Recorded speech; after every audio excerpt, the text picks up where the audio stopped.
Се враќаме во студиото и да најавиме вашите 5 минути, колега. 5 минути до 9:45 има минути, има. Кога е тема спорта, ми имам уште еден наш колега, чие што не само професија, туку и пасија е спортот, така што има квалитетна анализа. Во продолжение се надевам дека вашето внимание ќе биде на Македонската радио телевизија, а тема ќе биде ракомет. Како и секој маш, нели, пасија му се автомобилите и топката. Топката во секаква форма. Овој пат тоа е ракометната. Добро утро велиме за Горан Антевски, еден од најдобрите познавачи на ракометот во Македонија. Зборуваме не само за македонскиот, туку за приликите во нашите граници, што се случува и како се случува во ЕХФ и во ИХФ. Добре ни дојде во студиото, колега Антевски. Добро утро, благодарам на поканата.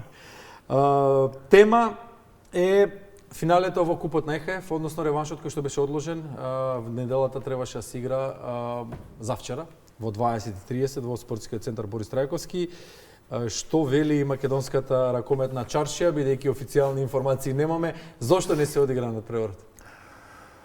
Зошто го видовте надпреварот, објаснувањето веројатно малку е чудно за сите, чудно и за мене, да бидејќи навивачите не можеле да бидат во сала, надпревар да не се одигра. Долги години сум во спортот, во ракометот, вакво нешто се нема случајно поради навивачи кои што не се присутни во сала, кои што не можеле да дојдат, да се одложи тој надпревар. Гледајќи ги сите тие соопштенија кои што беа од страна на нашиот клуб, на грчкиот клуб, Грчката федерација, Македонската федерација, мислам дека секој си држи некоја своја страна и секој си има некоја своја вистина, во суштина. Она што најинтересно е соопштението кое што беше издадено од ЕХФ веднашка после надпреварот, дека надпреварот нема да се одигра поради безбедносни причини. Сега кои се тие безбедносни причини, веројатно ги знае само ЕХФ. И тука некаде ќе се бара некоја средина како да се најде решение што понатаму. Претпоставувам дека ЕХФ ќе бара некое спортско решение. Сите би сакале тоа да биде спортско, значи да заврши сезоната на начин на кој што екипата која што е подобра да го подигне пехарот во сала, а не во некој хотел или во сопствената можеби сала пред некој надпревар, затоа што финалето е круна на една сезона и верувам дека сите тие работеле долга година за да дојдат до тука и да се израдуваат. Оно што е евидентно е дека играчите на грчката екипа, еве ги во кадрот, беа подготвени. Во една ситуација представници на домакинот на Алкалоид кажаа дека дури со солзи во очите ја дочекале најавата дека нема да се одигра овој надпревар, односно дека не смеат да истрчаат на терен за да не трпат некакви последици, консеквенции по враќањето. Сега ова е неофицијално, нели, по враќањето во Атина, бидејќи познати се навивачите на грчката екипа, колку се насочени на ултрастраната и колку се жестоки во реакциите. Каква е санкцијата кога еден надпревар ќе биде регуларно организиран, кога една публика во салата нема да има ниту една парола која што го нарушува меѓусебниот однос меѓу две држави, кој што мора да признаеме и тоа да го потенцираме дека се во не толку сјајни односи, кога нема да се изусти ниту еден навредлив збор кон гостите, кога нема да се појави ниту еден символ кој што им пречи на гостите, добро, со честни исклучоци, нели? Која е санкцијата според пропозициите за неизлегување на терен од страна на едната екипа? Тука е интересно што екипата беше на терен, меѓутоа не беше на самиот терен, тука беше во ќошот. Да, не беше во полето. Така да претпоставам дека тука се бара некоја пукнатина, некоја дупка во сите тие прописи на ИХФ, дека ние сме тука, ама не сме тука. Имаме навивачи, немаме навивачи. Пак велам, сигурно има, секоја страна си има своји аргументи зошто тоа го направила. Од друга страна, во салата имаше 5 високи представници од ЕХФ кои што беа дојдени да ги доделат медалите. Највисоките, нема повисоки практично. Има повисоки, меѓутоа овие беа од оперативците, од оперативците. Не, едниот беше член на извршен комитет на Европската ракометна федерација, другиот беше вработен во Европската, меѓутоа на висока позиција одговорен за надпреварување. Имаше еден делегат за безбедност и имаше плюс дополнително 20 делегати. Значи сите предуслови да се одигра надпревар, да се додадат пехарите, да се додели пехарот и медалите, беа исполнети. Сега што се случи, пак велам, се тоа некои шпекулации, ова било, не ги пуштиле на граница, навијачите биле, не биле. Јас верувам дека кога беше извлечен АЕК, дека ќе игра во Скопје, претпоставам дека двете екипи седнале на маса некако или се договориле како тоа ќе се организира. Затоа што ова што се случи во Скопје, малку ми делува како или некој попуштил, или пак некој барал малку повеќе од она што му следува. По пропозиции следуваат 10% од капацитетот. Минимум 200 билети. Дали се договориле клубовите, претпоставам дека се договориле за некој контингент. Шпекулациите се дека грците побарале нов, од наша страна тоа бил испочитувано, па повторно побарале уште нов и веројатно тука веќе Да, но МВР организаторот процениле дека не можат да контролираат контролираат знаете повеќе од како е, 200 организатор не е МВР, организатор е сепак Не, МВР и организаторот заедно одлучиле дека не можат на време треба да се направат сите тие подготовки, сите тие состаноци, да се договори затоа што овој надпревар овдека не беше само спортски надпревар, беше многу повеќе од спорт и секоја екипа доаѓа со намера да те победи на терен или надвор од терен. Сите средства се дозволени, иако ние велиме спортот е место каде што на терен треба да се борат. Сите ги употребуваат сите можни средства да го победат ривалот. На АЕК еднаш кога тоа му успеа со Партизан, меѓутоа таму беа други околности. Таму имаше предмети на терен. Таму имаше предмет на терен, имаше димни бомби, имаше оние бомби кои што пукаат, оние петарди. Удари, да, и тука веќе имаше навистина безбедносни причини. Овдека немаше никакви безбедносни проблеми. Ниту еден од представниците на ЕХФ не реагираше. Ниту еден не реагираше во текот на целиот ден. Бранко, не бевме ние доле. Да бевме доле, ќе слушневме што разговарат, ќе можевме да извлечеме што всушност се случува. Ние бевме на трибини, пред телевизори, во кафичи, очекувавме да заврши тоа финале, да сите ние се израдуваме, меѓутоа сега следува дипломатија, сега следува кој има повеќе и подобри аргументи да покаже дека тој бил добар, другиот бил лош. Иако сметам дека ЕХФ ќе бара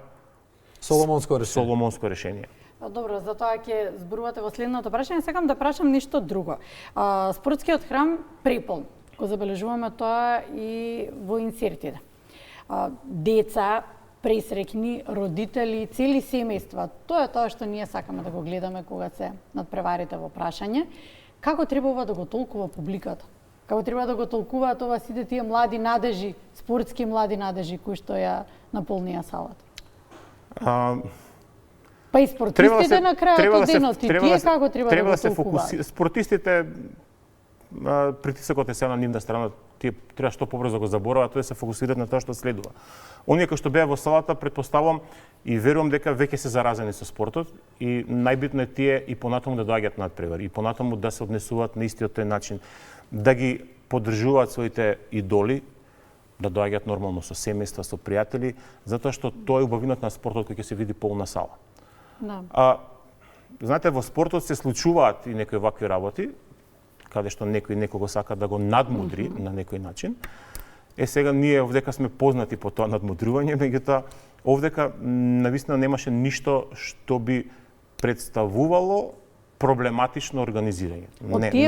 Напротив, се беше изгледаше се одлично. Сите ние зборуваме за сликата која што ја видовме, позадината не може да ја знаеме. Јас велам пак, во салата беа присутни високи представници на ЕХФ, кои што верувам дека имале комуникација и со организаторот, и со гостинот, и со федерациите, и тие најдобро знаат ни што се е поминато и каков тип на комуникација имале во текот на целиот ден, бидејќи она што се зборува дека во текот на целиот ден имало инсинуации дека може нешто да се случи, нешто вакво, односно да гостинскиот тим се обиде на некој начин да најде ситуација од која што тој ќе профитира. Во моментов тие се надеват дека тие ќе профитират, бидејќи ете прикажале дека не знам нивните навијачи не се тука, што никаде во свет не значи дека ако навијачите не се присутни дека надпреварот нема да почне. Напротив, предусловите за игра се исполнети и нема причина зашто надпреварот да не се одигра. Прво лице еднина користам многу ретко, особено во етер, но јас лично задоцнив на надпреварот, затоа што вратите се затвораа во 20 часот. 20:15, некаде 20:18 18 поминував покрај базенот Карпош, кај спортскиот центар Борис Трајковски, таму беа 2 автобуса на гостинските навивачи, имаше неколку автомобили, ако не се лажам и едно комбе. Полни беа со навивачи кои што беа мирни, кои што беа обезбедувани од полициски контингент како, не дај Боже, да станува збор за некаков судир, оклопни возила, подготвени желки полициски, нели, во слободен жаргон кажано. Не можеше да им фали ниту влакно на гостинските навивачи и немаше да им фали, особено што знаеме дека ракометниот клуб Алкалоид нема ултра навивачка група, тоа се семејни вредности кои што се пропагираат, тоа се навивачи кои што едноставно доаѓаат тука за спортот. Дали македонскиот ракомет треба да ја прифати одлуката на ЕХФ каква и да биде, ако е спротивна од според пропозициите 10-0 за Алкалоид и трофеј за македонскиот представник во ЕХФ? И тоа е малку е комплексно тешко одговорот на прашањето. Сериозно тешко прашање. За да прифатиме одлука треба да знаеме која е причината, значи што се случило. Ние во моментот имаме, пак велам, спротивни информации. Едните велат дека навивачите не влегле, дека тимот не сака да почне, дека навивачите ги нема. Другите информации се дека дел од навивачите не успеале да влезат, биле вратени од граница. Од друга страна има ЕХФ кој што тврди дека надпреварот е одложен поради безбедносни причини и сето тоа се различни информации. Сега, знаете како е, не ви останува нешто многу да вие избирате. Значи, одлуката каква и да биде на ЕХФ, нема да има многу време ниту за жалба, ниту за докажување. Тоа што тие ќе го донесат, ќе биде тоа. Проблемот е што е веќе крај на сезона. Доколку ЕХФ реши да има нов меч, треба се најде термин. Веќе е проблем. Домашни првенства, купови, почнуваат репрезентации.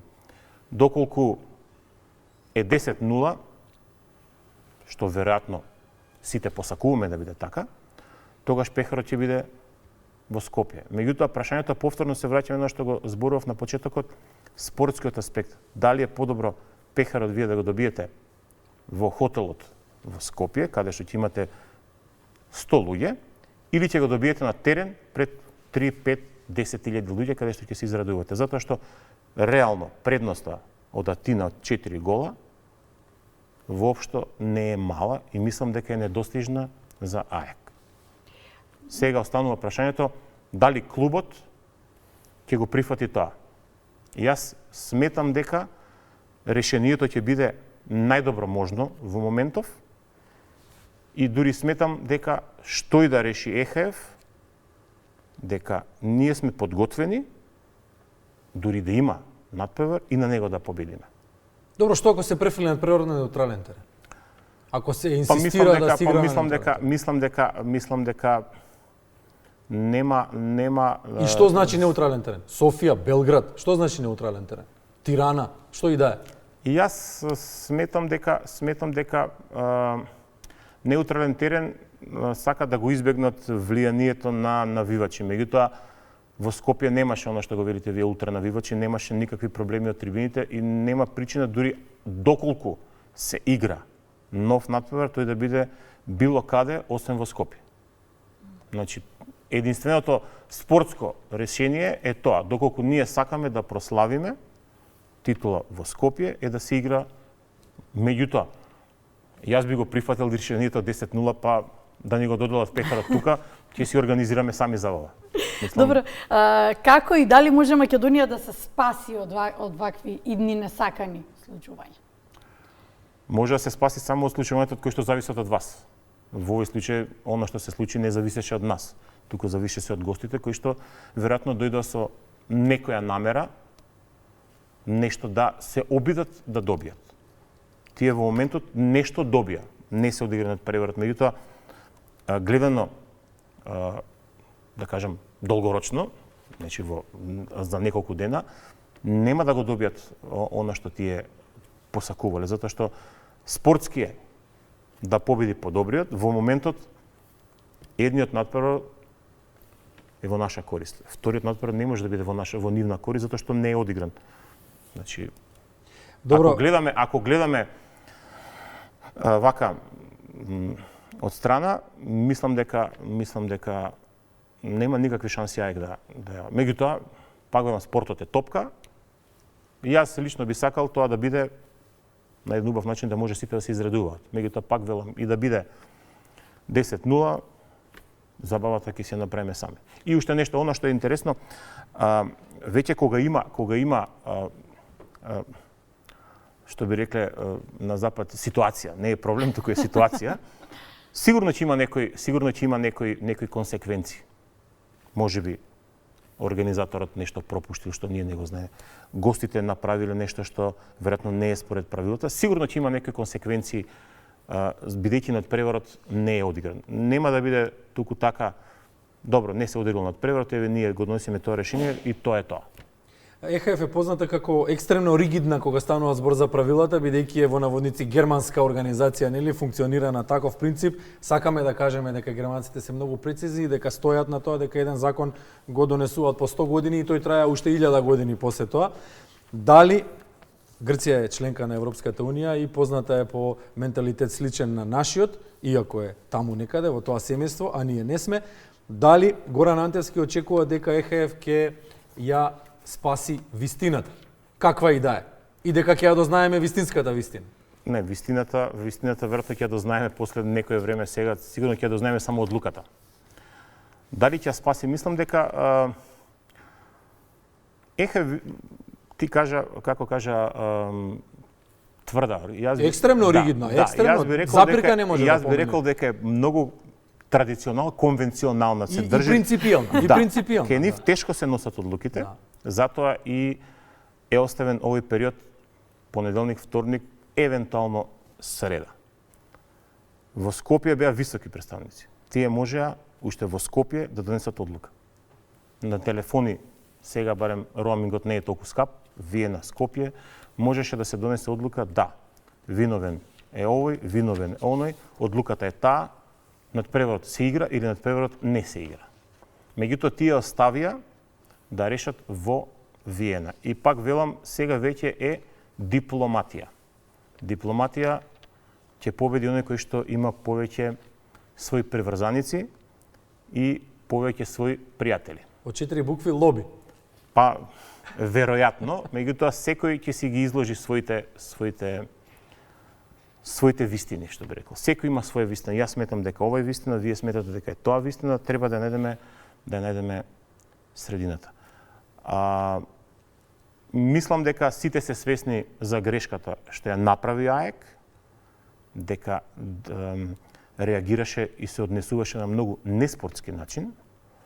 Мислам дека требаше да се одигра надпреварот, меѓутоа тоа е моје мислење. Значи, вие веќе кога сте се подготвувале, сте дошле, сте допатувале 800 километри, сте дошле во сала, веќе тие 60 минути треба да покажете дали сте подобри или не сте подобри. Ако сте подобри, да му честитате на противникот, ако вие победите, вас ќе ви честитаат, затоа што не верувам дека ако победеш АЕК, дека тука ќе ги свирка. Напротив, мислам дека ќе ги испратеа со аплауз. Меѓутоа, нивното однесување беше многу неспортски.